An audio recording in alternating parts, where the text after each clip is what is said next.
Neste domingo foram completados 100 dias de guerra em Gaza entre Israel e o grupo terrorista Hamas. Os moradores do território palestino seguem enfrentando uma grave crise humanitária em meio a apelos por um cessar-fogo. Israel continuou bombardeando a faixa de Gaza neste domingo, quando se completou 100 dias da guerra contra o Hamas. Os mais afetados pelo conflito são os moradores do território palestino, mergulhados em uma grave crise humanitária e em meio ao temor de um conflito em escala regional. 100 dias significam mais sofrimento, mais colapso humanitário em todos os serviços humanos prestados pela ONU e outras instituições. Temos 1,9 milhão de deslocados, o que representa cerca de 90% da população da faixa de Gaza. Nos abrigos da ONU, há aproximadamente 1,4 milhão de pessoas em 155 escolas. Em sua fronteira norte, Israel também enfrenta ataques do movimento islamita libanês Hezbollah, que faz parte do eixo da resistência do Irã e inclui grupos armados hostis a Israel e aos Estados Unidos. O que o inimigo conseguiu em 100 anos, 100 dias, desculpe, além de matar. O assassinato de mulheres, crianças, civis, causando destruição e retratando brutalidade. Não conseguiu nenhuma vitória real ou aparência de vitória. E os sionistas concordam com isso. Falhou em atingir seus objetivos declarados, semideclarados e implícitos. O conflito foi desencadeado após o ataque de 7 de outubro em Israel, que, segundo uma contagem com base em dados das autoridades israelenses, deixou cerca de 1.100 mortos, a maioria civis. Em retaliação, Israel prometeu aniquilar o Hamas e lançou uma operação terrestre e aérea na faixa de Gaza, que já deixou, de acordo com o Ministério da Saúde do Hamas, quase 24 mil mortos, incluindo crianças e menores de idade na sua maioria. Hoje, a guerra é, em si mesma, um crime contra a humanidade. Não nos esqueçamos disto. A guerra é, em si mesma, um crime contra a humanidade. O povo precisa de paz. O mundo precisa de paz. No âmbito diplomático, os ministros das Relações Exteriores da China e do Egito, reunidos no Cairo, pediram neste domingo um cessar-fogo e a criação de um Estado palestino independente e soberano nas fronteiras de 1967, com Jerusalém Oriental como capital. Militares e policiais equatorianos retomaram o controle de várias prisões neste domingo, após a libertação de mais de 100 funcionários e guardas penitenciários feitos por reféns e gangues que dominam as prisões. Todos os guardas e agentes penitenciários mantidos reféns por prisioneiros em penitenciárias no Equador foram libertados durante a noite de sábado para domingo. Poucas horas depois da confirmação, militares e policiais retomaram o controle de várias prisões que servem de escritórios do crime controlados por gangues de narcotraficantes e palco de massacres sangrentos. Uma série de organizações criminosas semeiam terror e impõem seu poder violento no Equador a partir das penitenciárias, em retaliação às políticas firmes do governo para enfrentá-las, em um país que até poucos anos atrás era considerado pacífico.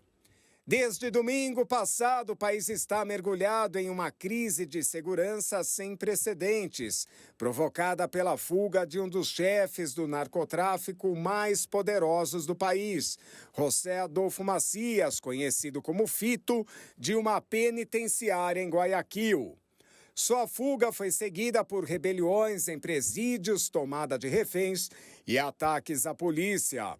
Pelo menos 19 pessoas foram mortas na onda de violência. Centenas de soldados e policiais trabalham pela captura de Fito, enquanto um estado de emergência de 60 dias está em vigor em todo o país, incluindo prisões, além de um toque de recolher entre 23 e 5 horas.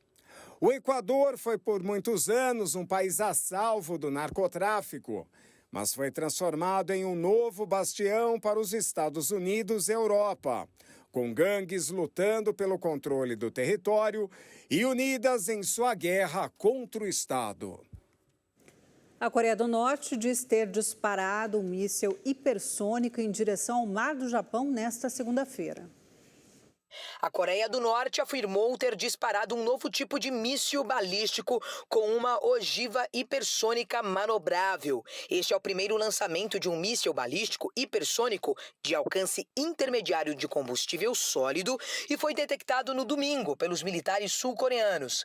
A agência oficial norte-coreana KCNA afirmou que o disparo nunca afetou a segurança de nenhum país vizinho e não teve nada a ver com a situação regional.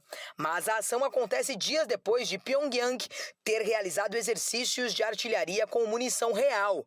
A Coreia do Sul criticou durante o lançamento e prometeu dar uma resposta esmagadora em caso de provocação direta. O líder norte-coreano Kim Jong-un descreveu na semana passada a Coreia do Sul como o principal inimigo do país e, em dezembro, ordenou preparativos militares acelerados para uma guerra que poderia estourar a qualquer momento. As relações entre as duas Coreias estão no ponto mais baixo em décadas, depois de Kim ter consagrado o estatuto do país como potência nuclear na Constituição e lançado vários testes avançados de mísseis balísticos intercontinentais.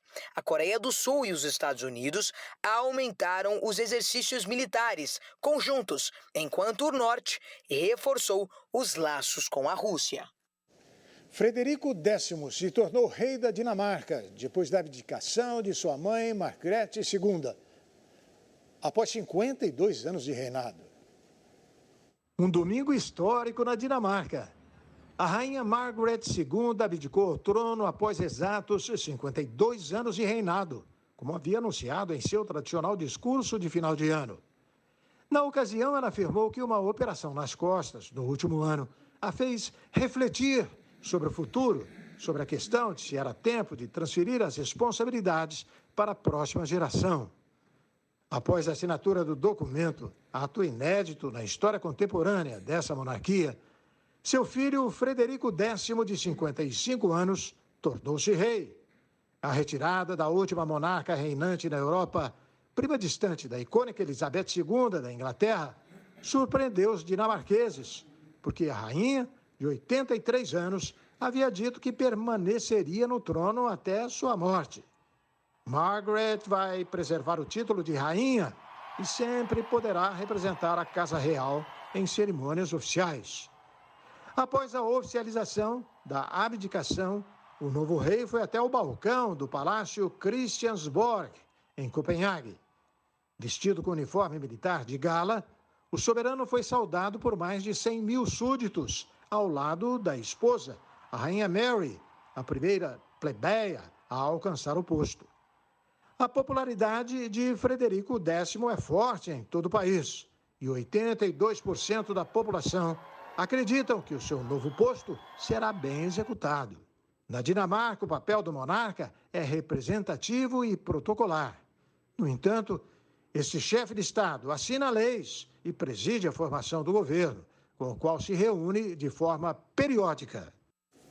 E daqui a pouco, as apresentações de Caio Paulista no Palmeiras e de Thiago Carpini no São Paulo. E ainda hoje vamos conhecer um pouco mais de Alex Atala, o brasileiro que é um dos chefes de cozinha mais premiados do mundo. E daqui a pouco nós voltamos. Até já!